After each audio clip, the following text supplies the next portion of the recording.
Lougri et la mouche, un conte de Gilles Biswern et Ronan Badel chez Didier Jeunesse.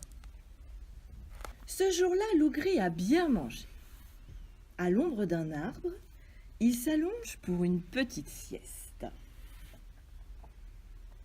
Tout à coup, Lougri dresse l'oreille.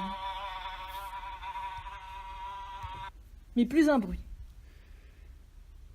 Aussitôt, il se rendort. Lougri regarde autour de lui, ouvre la gueule et slip, slap, gobé, avaler la mouche. Ce soir-là, comme tous les soirs, la meute se retrouve au sommet de la montagne.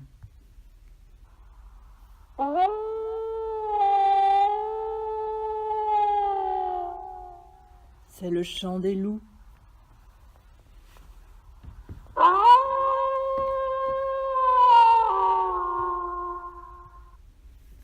Lougri se mêle à ses frères, le museau en l'air. Bzzz, aou, bzzz, aou. Toute la meute éclate de rire, sauf le chef de bande qui fait les gros yeux. Lougri, c'est quoi cette voix ridicule? Je sais pas, chef. C'est sûrement à cause de la mousse que j'ai avalé aujourd'hui. Lougri, je ne veux pas d'un loup qui zozote. Pour garder ta place dans la meute, débarrasse-toi de cette mouche. Allez, va-t'en. T'inquiète pas, chef. Je vais m'en occuper. Vite fait, bien fait. Je gère la situation, chef. Furieux, le chef s'écrie. Et arrête de m'appeler Sef. On dit chef, c'est clair? Très clair. Chef. Désolé. Chef. Oh non, je l'ai encore dit. Pardon, c'est... Ça suffit, Lougri. Va voir ailleurs si j'y suis. Le lendemain matin, Lougri rôde sur un sentier. Il marmonne entre ses dents. Courage, champion. Tu vas trouver une solution. Suspendu à son fil, une araignée l'entend. Wouah! Ravissante ta nouvelle voix. Charmant ce zozotement. Oh, ça va, Maxipat. C'est facile de se moquer. J'ai juste avalé une mousse. Une mouche? Moi j'en mange tout le temps. Et tu vois bien, ça ne me fait rien. Se dit Lougri.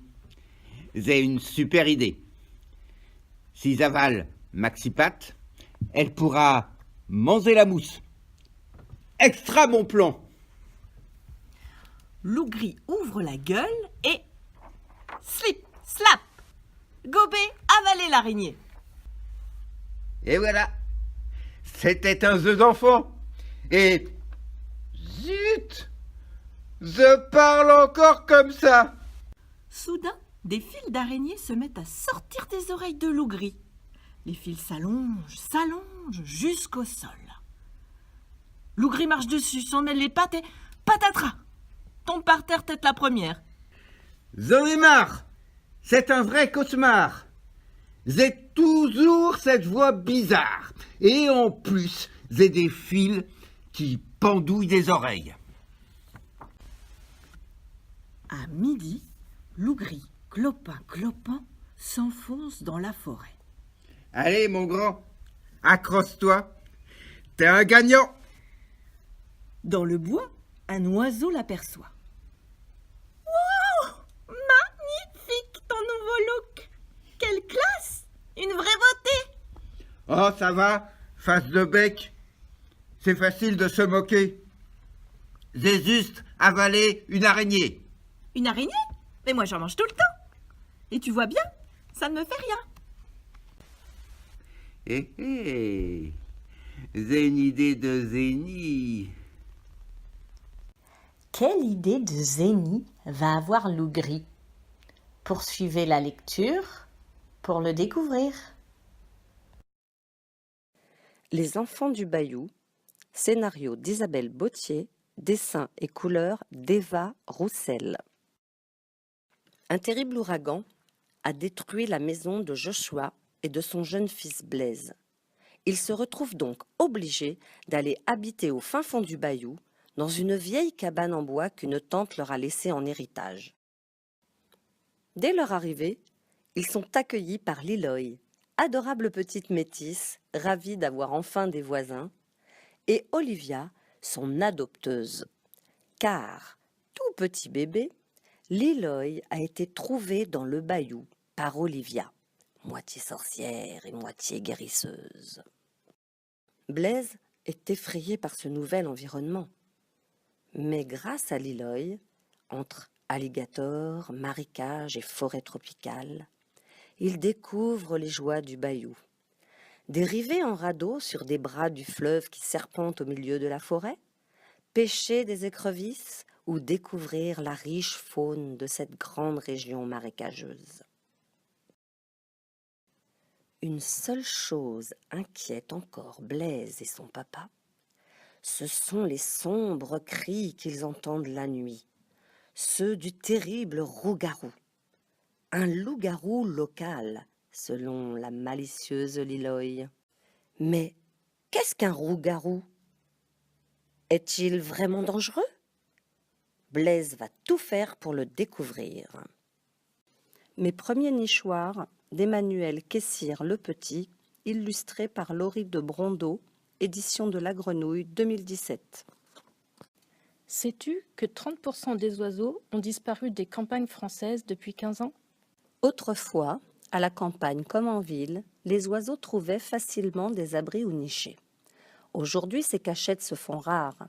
À la campagne, d'immenses champs ont remplacé les anciens bocages et les vieux arbres sont abattus.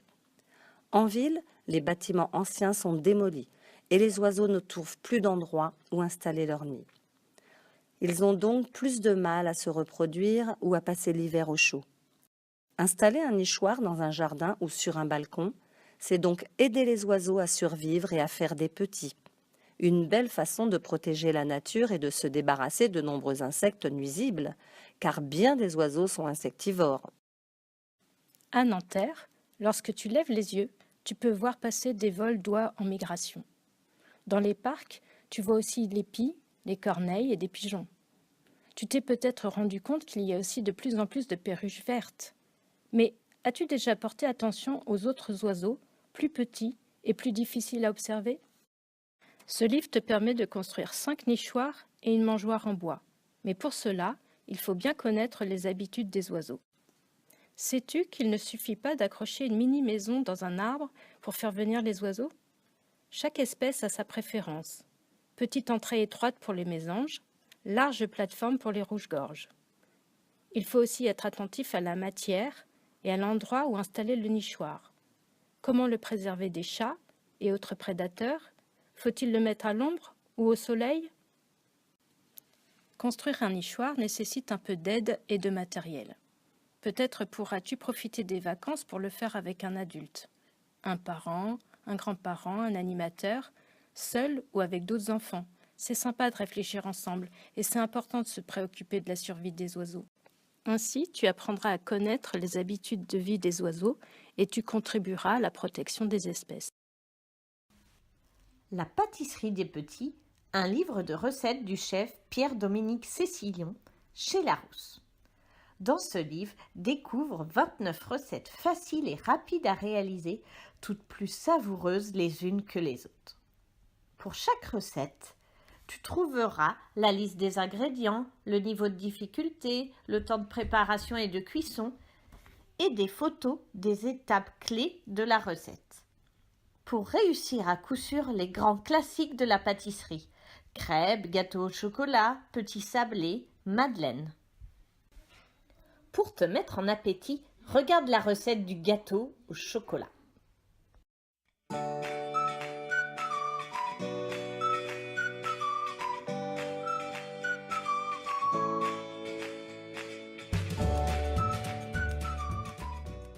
Ingrédients pour la pâte: une tablette de chocolat noir, 200 g de sucre, 125 g de farine, 20 centilitres de crème fraîche liquide, 4 œufs, un sachet de levure. Pour le nappage, 8 carrés de chocolat noir, 8 carrés de chocolat au lait, crème fraîche liquide, 10 centilitres, 70 g de sucre, 110 g de beurre. Mon gâteau au chocolat brillant. Pour le biscuit. 1. Demande à un adulte de préchauffer le four à 180 degrés Celsius. Casse la tablette de chocolat en petits morceaux. Mets le chocolat dans un saladier en verre. Ajoute le sucre et la crème et fais-les fondre au micro-ondes en les laissant 3 minutes à puissance 425. Dans un autre saladier, casse les œufs puis ajoute la farine et la levure. Verse ensuite le chocolat fondu et mélange bien la pâte. Puis, verse-la dans un moule bien beurré. Demande à un adulte de faire cuire le gâteau dans le four à 180 degrés Celsius pendant 20 minutes environ. Pour le nappage, fais fondre 1 minute et demie au micro-ondes à puissance 425 les 16 carrés de chocolat, la crème et le sucre. Quand le chocolat est prêt, laisse-le refroidir quelques minutes. Coupe le beurre en petits cubes et incorpore-les les uns après les autres dans le chocolat fondu. Quand le gâteau est cuit, demande à un adulte de le sortir du four et laisse-le refroidir. Puis, nappe-le de chocolat brillant.